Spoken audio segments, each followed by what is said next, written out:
On the table, President of Algeria, President of Ethiopia, President of Kenya, and my other colleagues, but also others, the African Credit Rating Agency.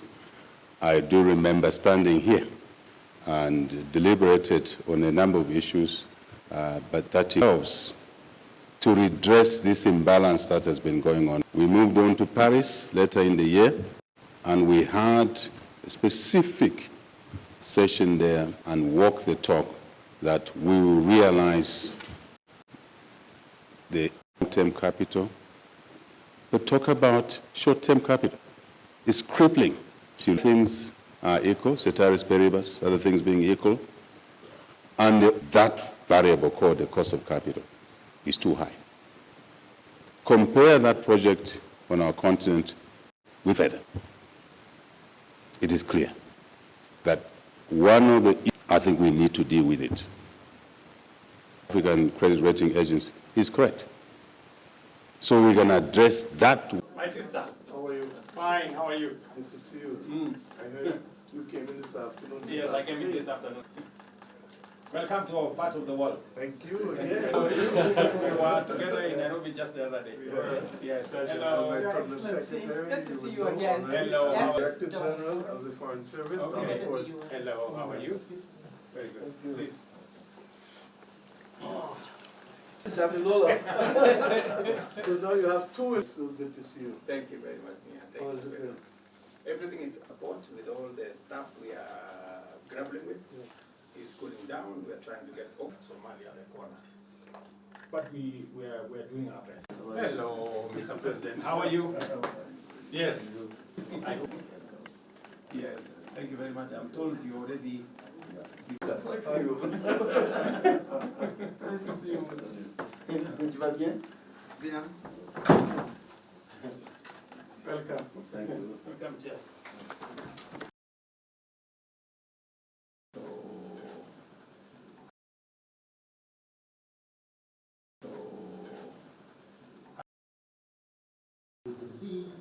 Africa's need for a fair credit rating agency is not a theoretical case, it is rather the reality grounded in facts and lived experience. Since then, Ethiopia has made significant endeavors in its pursuit of genuine economic reform aimed at transforming the lives of its people and fostering prosperity. One notable example, and indeed a fitting backdrop to this important gathering, is the recent launch of Ethiopia's Securities Exchange, an achievement that promises to enhance both Ethiopia's and regional financial and capital market. While we are committing for the establishment of a credible African credit rating agency, it is important that this agency must be grounded in three pillars, as my sister earlier outlined. That is robust scientific models, institutional independence, as well as clearly defined parameters to ensure its objective. With the Honorable Excellencies, I wish to reiterate Ethiopia's continued commitment toward attaining for the full operationalization of the African Credit Rating Agency.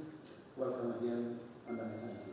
Africa is rising, and it is time for us to reclaim ownership of our financial destiny. The establishment of the Africa Credit Rating Agency is a bold and necessary step towards a future where Africa is no longer defined by external perceptions, but by its own realities and ambitions. As we deliberate on the roadmap for our African Credit Rating Agency, let us be guided by a shared vision of an Africa that is economically empowered, financially sovereign, and globally respected.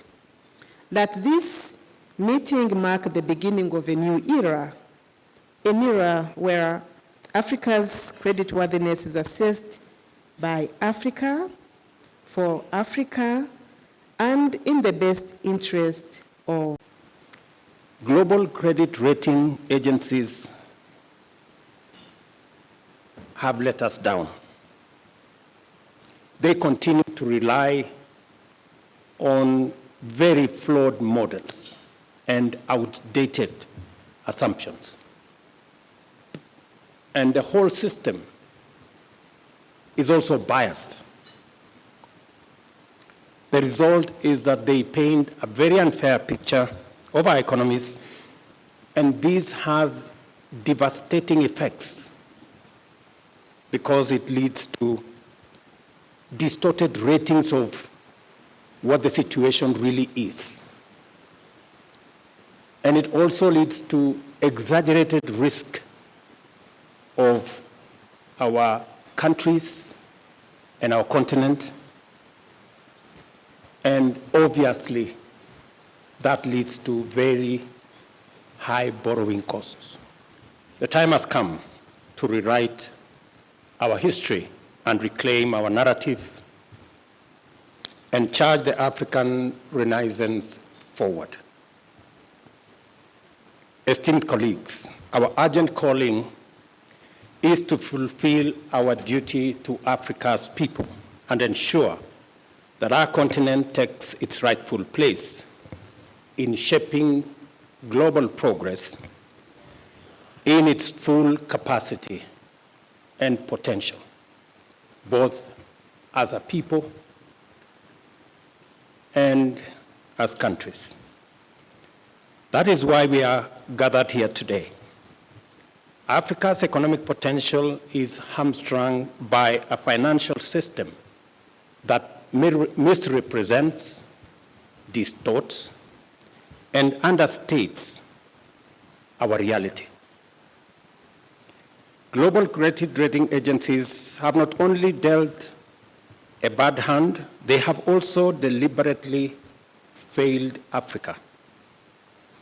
They rely on flawed models, distorted and outdated assumptions, and systemic bias, painting an unfair picture of our economies and leading to distorted ratings, exaggerated risks, and unjustifiably high borrowing costs.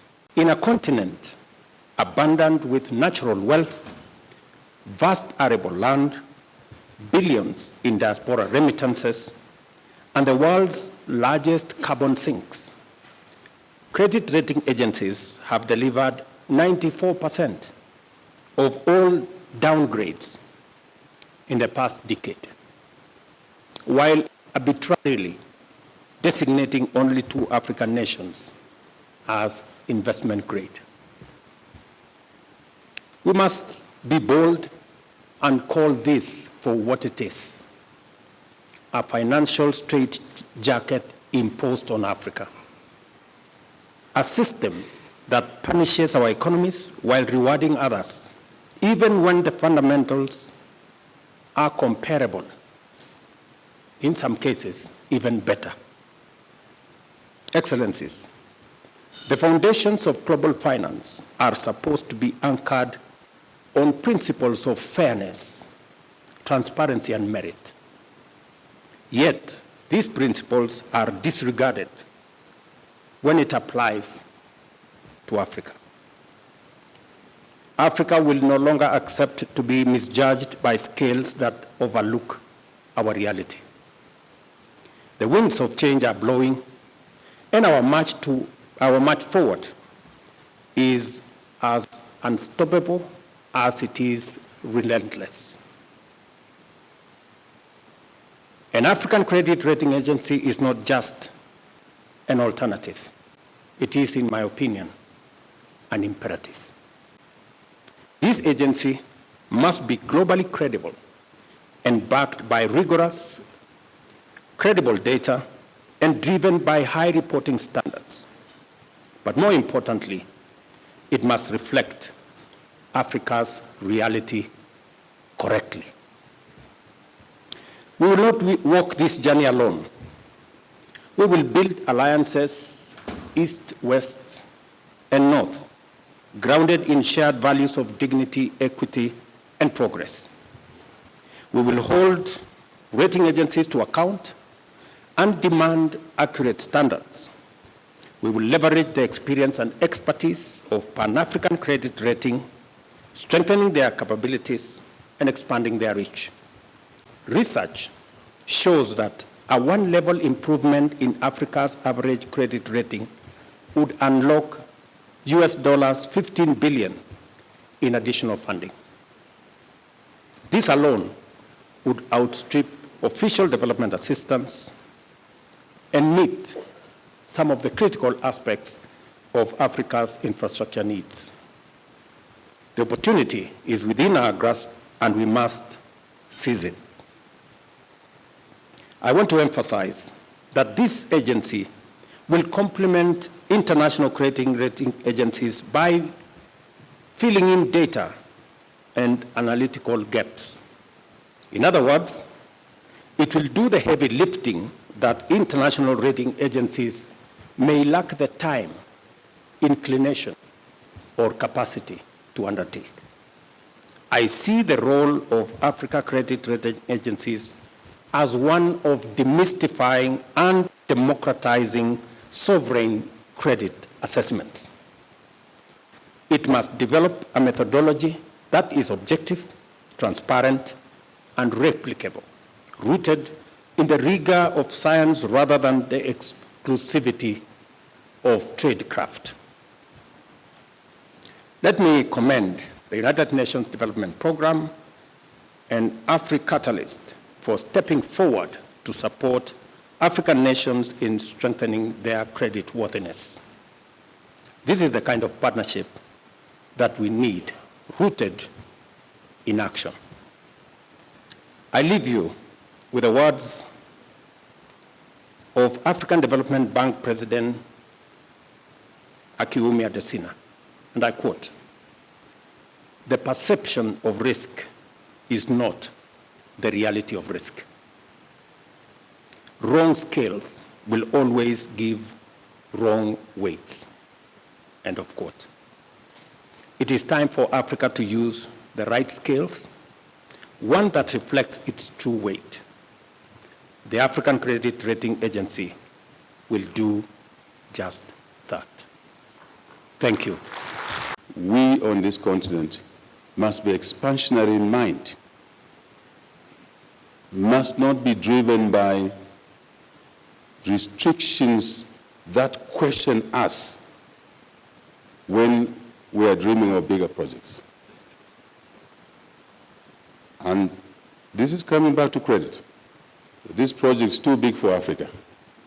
What is the meaning of that? Post the Second World War, the West was expansionary because they needed to grow their economies in a phenomenal way. And they did that. And they took risks. But when we want to take risks, we're inhibited by the ratings. One, that our economies are too small. But if our economies are too small, and we lack economies of scale, how will we overcome that? We can only do that through growth. And to grow, we need more investments. We need to be more ambitious.